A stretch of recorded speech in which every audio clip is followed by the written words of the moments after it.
Katie here from the Scrappy Sisters, and I'm up today with an advent calendar tutorial for Jess's advent calendar series, or advent calendar that I'm making her. For the purpose of this video, I'm making this Christmas card, and we are making it in bulk because the actual gift that she's getting for this day is 8 boxes of these Christmas card packs. So there's 5 handmade Christmas cards per pack. The rest of them are just an assortment of Christmas cards that I had in my stash. So these ones we're making in bulk for each of the gifts, but there's 8 in this box, and what I'm going to do is package them up for her to give as her teacher's gifts for her son's childcare. So she gives gifts to the carers that look after her son while he's in childcare, and I'm giving her these in a pack that'll be gift wrapped and it'll have a little tag. We'll do that at the end. But yeah, so she can give them to her childcare. But for this tutorial's purpose, we are going to be making this Christmas card here. So I've laid it all out because I'm going to show you how I make sort of my Christmas cards, I guess, in bulk. Yeah, so I'll tell you the supplies we're going to use first of all. So for this Christmas card, we need a what colour is this? Grey. A grey ink. I'm using one from Stampin' Up. You can use any grey ink. You'll need a stamp. So I'm using this Santa with the reindeer, and sort of this is the moon. And for that I am using this Stampin' Up stamp set called Hearts Come Home, and we are using this stamp set, or this stamp right here, as well as this sentiment Merry and Bright, which we will emboss. And for that I am using this embossing powder Silver Sparkle from a place called Alice Design. It's an Australian place. I bought it from a scrapbook expo, and obviously for embossing you need Versamark, a heat gun, etc, etc. And we are also using to make this silhouette here of the houses, we're using this die set from Kaiser Crafts. It is called Village. Yeah, it's called Village. So it has 2 different kind of house patterns, and I'm using both in the cards. Obviously you only use one per card, but I've cut out both. And then I'm also using this shimmery white embossing paste from Stampin' Up. So I don't know if you can tell in this light, but it does shimmer. Again, I don't know if you can tell, but this here, the snow, is that shimmery embossing paste. So that's all of the steps that we need to make this card. So I'm going to put you on fast forward while I step you through it. One thing I did want to say is when you're cutting out the dies here to make the house, the die doesn't cut all the way to the edge of the page. So all I did was grab some scissors and kept following the hill along kind of the curvature that the die had already started, and you see there I just snipped it along to make the rest of that hill. So this hill as well, sorry I should say, I just cut by hand with some scissors, just made that into a rough, you know, hill-ish shape. So they are all the pieces that we need. I'm going to now put the card together. I'll put it on fast forward so you'll hear me do a voiceover, and we will see you at the end of this card. Wish me luck. All right, so first things first, and I am going to stamp the Santa and the reindeer into the moon. But to do this, I need to first place the inside of the card where it's going to sit inside of the grey bit, and then I stamp straight through the circle. And I do this for each card separately. The reason being is the hole isn't in the exact same place. I just estimated every time, so you do need to do that separately for each card, which does take a little bit longer, but that's okay. So I've done that, and now I am going to move on to putting the texture paste snow, so to speak, onto both the hill pieces, so the piece with the house and the piece on its own. I do this first up because it does need a little bit of drying time. It doesn't actually take too long to dry, but I did want to do it early on in the process so that it could dry while I was doing the embossing and other bits and pieces for the cards. So for this, I'm just using a paintbrush, just a paintbrush that you don't use for anything else, because while you can wash out the texture paste, it does sort of change the texture of the paintbrush. So you want to make sure you've got an old one. And I'm doing it on the hill pieces and the other pieces. And yeah, that's it, just painting it on roughly. It doesn't matter if you make mistakes or you make it lumpy because you want it to look like snow. Before I do the embossing, which is what I was going to do next, I am going to stick down the inside of the cards, just so that bit's done. Also, it gives me more time for the embossing base to dry. So I'm sticking down the inside of the card with the reindeer and the Santa sleigh, and I'm sticking those down again. Obviously, got to stick each piece down because I'm making 6. So again, it is easier to do these cards in bulk like this, like a bit of a production line, rather than making and completing each card separately. This is definitely the quicker way to do it. And while I'm not obviously showing you the time it takes me to do each one, it did only take me about 20 minutes, half an hour to put all 6 cards together, which I thought was pretty good. So I'm swapping out my stamp so I can put my sentiment Merry and Bright on, and I am going to use my Versamark and my heat gun and my shimmery silver embossing, embossing powder.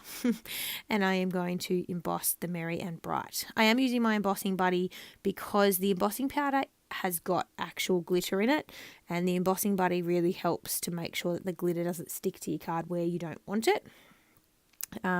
So yeah, I highly recommend the embossing buddy when you're using an embossing powder with glitter.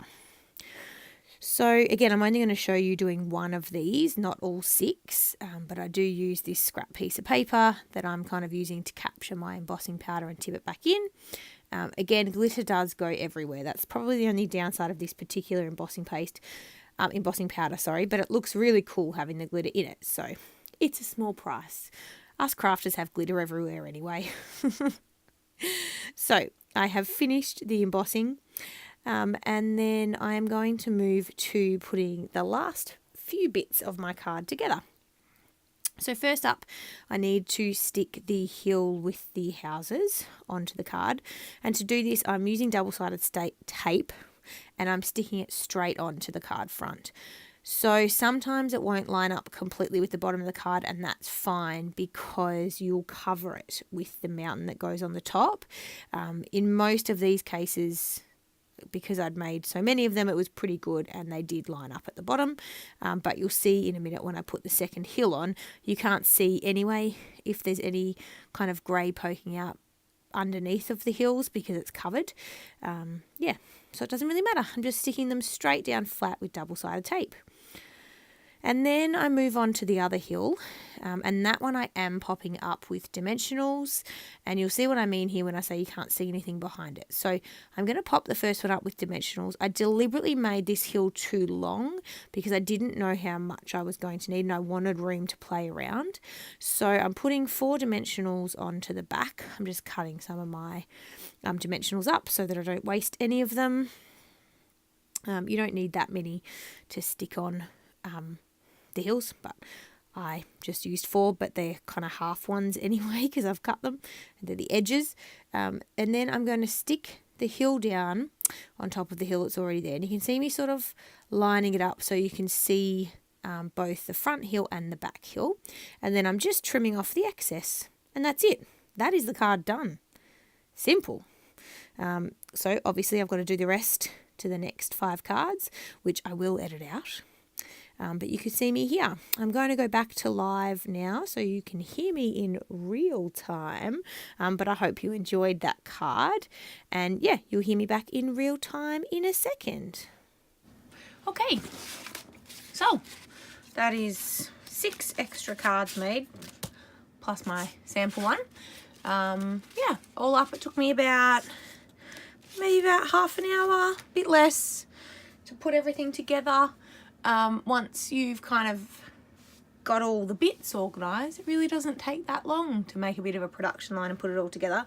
This one was a bit longer because it had the extra elements like the embossing and the shimmery embossing paste. So that's what took a little bit longer than just, I guess, normally kind of sticking the elements down. But now I'm going to put these cards into the packs, and then I'll be right back and I'll wrap one of the packs. So I'll show you how I'm going to, I guess, package it all together. Okay, so here I am with my 8 packs of cards. You can see sort of lots of different designs. They've all kind of got a range of designs from my stash that I'd already made up. And now I've packaged them in, it's like a plastic box, and it fits 5 handmade cards because mine are quite embellished. So yeah, every box has 5 cards with envelopes, obviously, in each.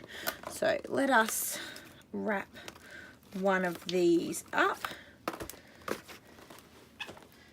and I'll show you how I'm going to package them all up. Now, I actually made these tags and then I thought I should have filmed these. I didn't. So let me tell you what I did. So I used a tag die from Stampin' Up called Cheerful Tags Thinlits. They don't make this anymore, but you can still pick it up on secondhand buy, swap, sell sites on Facebook and eBay and things like that. So Cheerful Tags Thinlits, and that cuts out this sort of tag shape here, which folds in half. It's got a little hole already in it, which you probably can't really see there. And then I picked up this die from my local scrapbooking shop from Couture Creations called the Pattern Stocking, and that made the little stocking on the front here. So the white piece is sort of one die cut, and then these 3 little red pieces are separate die cuts, and I just thought it was super cute. I added just a piece of plain white cardstock on the inside so Jess could write her message to the teachers, and I should have 8. There's 8 somewhere. Here's the other one, hiding on my desk. There we go. So I've got 8 tags to go with the 8 packs of cards, but I'm only going to wrap up one. So we'll wrap up one today, or one right now on camera, and I'll wrap the rest off camera. So I've got a range of ribbon that I'm going to use. That was very good English, that I am going to use. It's all shimmery ribbon, a range of colours, not super Christmassy, but it's what I had lying around that I was happy to use. So we're going to use that. 2 bits of ribbon each time. So this time I'm going to use this sort of corally colour and the grey on top. So let's wrap that. Okay, I didn't really want to have to do a voiceover while I was wrapping this, but I realised in my editing frenzy of trying to get all of these DIY presents made for Jess that I didn't have any royalty-free Christmas music that I could add in to this, so that you don't have to listen to me voiceovering how I'm wrapping this gift.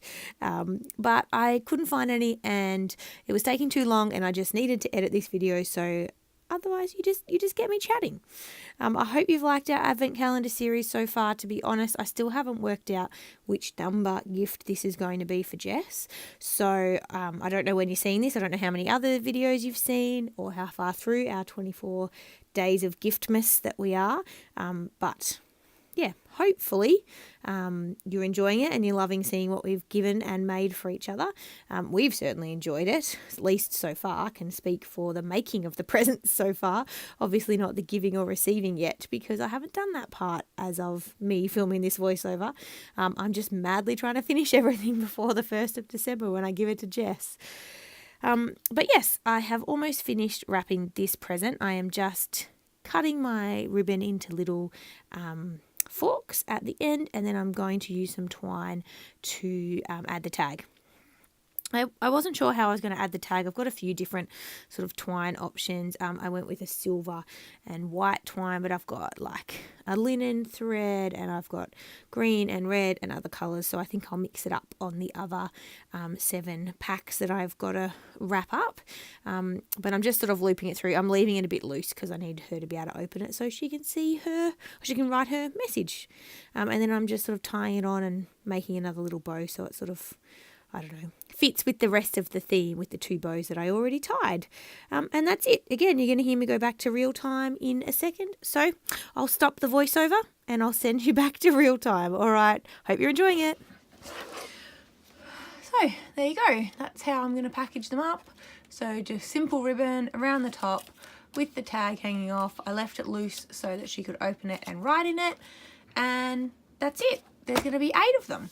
And I hope she likes it. I guess at least she doesn't have to think of a teacher's gift this year while she is with a newborn as well as my 2.5-year-old nephew.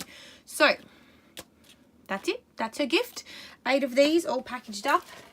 Haven't wrapped them all yet, but I will before I give them to her. You will have already probably seen the unboxing video and you will see how I wrapped them all.